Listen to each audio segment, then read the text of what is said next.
Welcome to Conservative Voices Talking Points. I'm here with Gentry Collins, Eric Branstad, Rob Mudd. Thank you for joining us.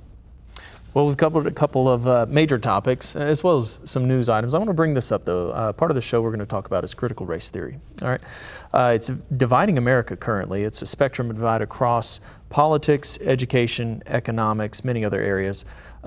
Britannica, which you can go to any dictionary, I just chose one, right? Let's get a definition of critical race theory. It describes it as an intellectual movement and loosely organized framework of legal analysis based on the premise that race is not a natural, biologically grounded feature of physical distinct subgroups of human beings, but a socially constructed, culturally invented category that is used to oppress and exploit people of color.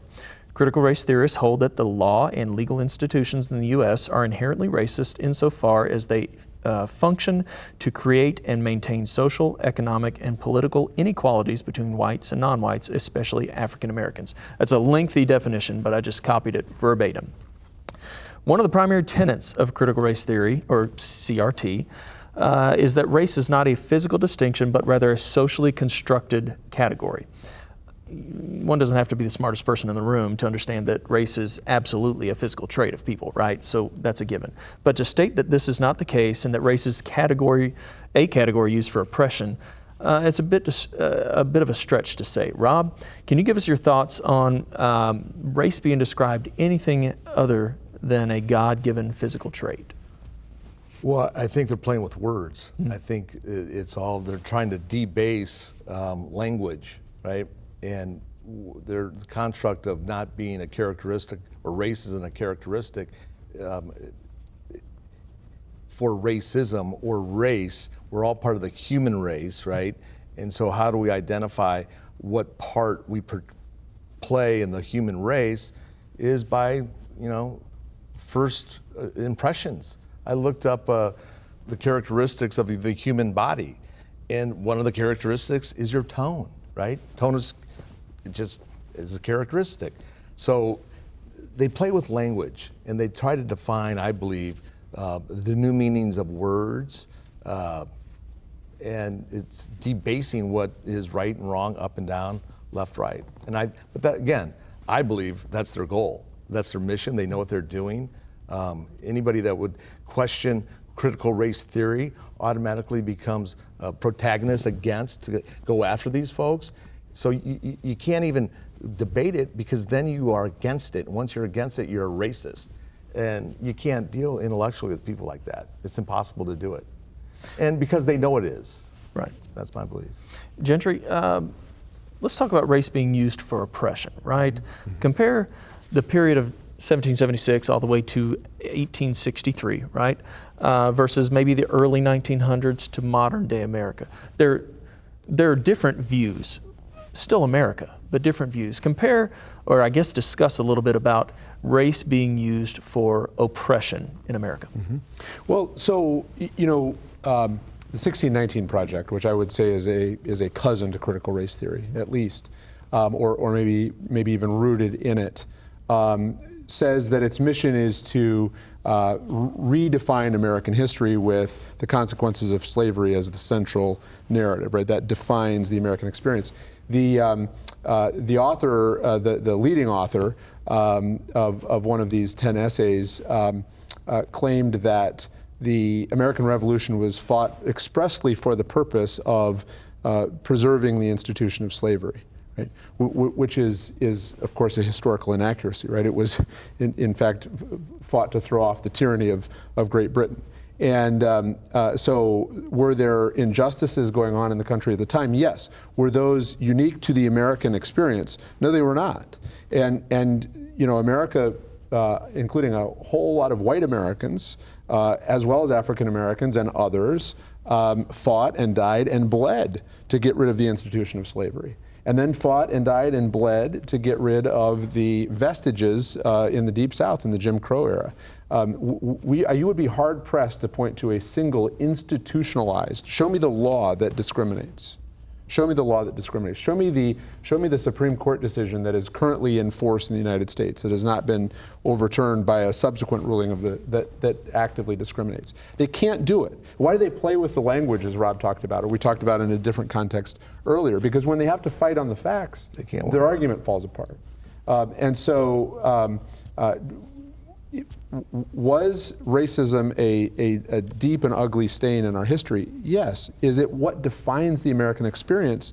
No. You can find instances of slavery in nearly every part of the earth and throughout a whole variety of races over the human experience. We fought like hell to get rid of it here, and our founding was not based on preserving slavery. It was based on throwing off tyranny, right? On confessing for the first time on the face of the planet that you can run your life better than the king can run it for you. And to lose sight of that, to intentionally reframe American history with one ideology in mind. Well, not only reframe it, but that's their language. That's why I use it. Right? Yeah, that's what they say. They say, and to say that critical race theory, because we're white, we're born into it. It's like original sin, right? They want to believe that or say that that white people were, yes, white people. Just the fact that they were born white inherently are racist, and which is the opposite of what they're trying to get across is that you shouldn't be racist, right? That's what white people have been, yet they're taking it back to the beginning and saying that you are by just the fact that you were born white. Yeah, I believe Gentry last episode mentioned Ibram X. Kendi using racism to solve purported racism, correct? How does he say it? The remedy to past discrimination is present discrimination, I believe is his line, or something substantially like that. I'll tell you a much more intelligent quote. Thomas Sowell, right, earlier this spring tweeted that we've reached the absurd place in American life where some people are not held accountable for things they themselves are doing, while others are being held accountable for things that happened before they were born. Right? Not a sustainable pathway in America. Right. I love that quote, and it couldn't be more clear or more better right now as far as really what we're seeing, what we're facing. It's been hard. It's been hard to watch where the world has gone and the paths that they've gone down. When we are all equal, and that's exactly what our Constitution says, and it's absolutely we've got to beware with this word games and these fancy definitions that they've put onto things, because they are corrupting our youth, and they are misleading America. At best, or at worst. So you raised a topic earlier, if I may take us back. You asked, or maybe you asked, what happens when the major media sources that the country relied on for years or decades lose so much trust, and you see these numbers eroding and eroding and eroding and eroding. And what you didn't say, and I don't mean to put words in your mouth, but it was sort of implied, is that we kind of wonder where they're going to go. And I think that one possibility is they go nowhere at all.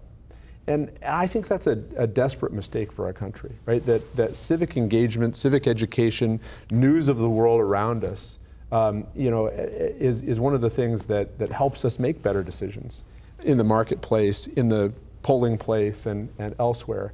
And I wonder if we're not just dumbing ourselves down, right? We've heard enough of that garbage. We know it's garbage, but I don't know where to go, right? Where do you trust if you're a typical consumer of news and information? And I suspect one of the things we're going to see, because of these word games, right, because we know right, instinctively, intuitively that they're playing games with us, that it's one set of rules for the elites and another set for us, that I think one of the answers may be they go nowhere at all, and it dumbs us all down. There was a Pew Research study that came out that said 70% of American parents are against the teaching of critical race theory.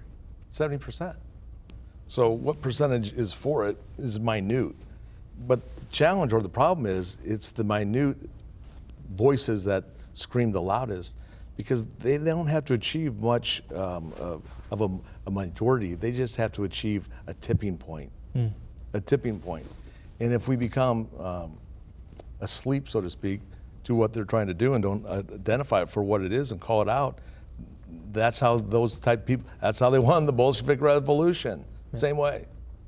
Eric, question for you. We talked last episode about HF 222 in the Iowa State Legislature. Ultimately, Iowa legislature has rejected curriculum that purports critical race theory, 1619 Project. Can you give our thoughts on not just the legislature, but Iowans' response, the public's response to critical race theory? First of all, I've always had trust in Iowa voters, and I love Iowans, and I think certainly our legislative leaders made the right decision here by really identifying and being able to look at this, first of all, objectively, and then really when you break it down, they realize what this is, and that's a divisive, angry, hurtful message that nobody, certainly no Iowans want, teaching their kids. We want to teach our history, and we want to learn from our history. Mm-hmm. And I think the legislators and certainly made the right call, and they're having a hard time. They usually have a lot of the newspapers, and they usually have, certainly the teachers union has become both nationally and in Iowa, for conservative and for our legislature have taken a radical, wild approach. And you've seen, I've been at meetings, I've been having 4 girls myself, and a wife that is very engaged in these meetings and these conversations. You had an influx of parents. I mean, from the voices coming from everywhere, not a small few, really the majority that came out and said, really, this goes above and is ridiculous, and everybody saw that. I agree.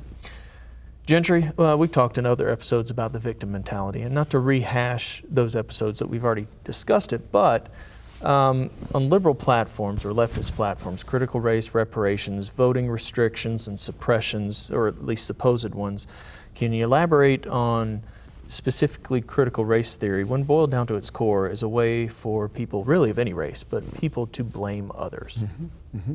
Which, of course, is an historically desperate mistake. There is a study of an academic area of study of happiness, right? What leads to happiness in our lives in a long-term, sustained fulfillment sense, not in the giddy emotional sense. And the bottom line on that study is that earned success through meaningful work leads to sustainable happiness, right? Why do you have so much of it here in the United States compared to other cultures and other places in the world? Why do we have this crisis on the southern border, by the way? And I alluded to it when I jokingly referenced the 1619 papers that ought to be given to illegal immigrants. Why do they want to come here? Because we are the beacon of hope and freedom in the world, despite our challenges today, driven by what kind of economy? A free market economy that has marked the upward surge of the human experience, as we've discussed on a previous episode, unprecedented in 5,000 years of recorded human history, right? That we've more than doubled the lifespan in the space of one single American century. Driven by what? A sense of earned success. I'm going to do my part. I'm going to get up in the morning and go to work. I'm going to get up in the morning and go to work even when I don't want to, right? I'm going to do the hard things when I start. I'm going to build a career. I'm going to build some security for my family that way. And that earned success leads us not only to a sense of personal happiness, right, and well-being, but it's led to a cultural, national sense of identity, right? Who are we? We're the hard work people. We're the anything is possible in America people. We're the people that say we're one of the few places, maybe the only place on the earth, where you don't have to be born here in order to become an American, right? A sense of great national strength and national pride. Built on what? A foundation of hard work, of earned success. When we deny that to people, it's one of the most hateful and oppressing things that we can do to people that need more than ever now to hear the story of American free enterprise and to hear how it lifts people up, to hear the reality that the only way to sustained happiness is earned success. Let's help people do that. That's what you'd do if you loved them. You know what you'd do if you didn't care about them so much? Give You them tell them, some. oh, it's not your Right. fault. There's nothing you can do about it. Somebody else is to blame. You know, why don't you sit down and play another video game and have another soda? Right? That is the most hateful thing you can do to somebody today. And yet is what the American left is doing, right? Knowingly doing to them. Equity redistribution determined by them. And Gentry, I'm going to come right back to you.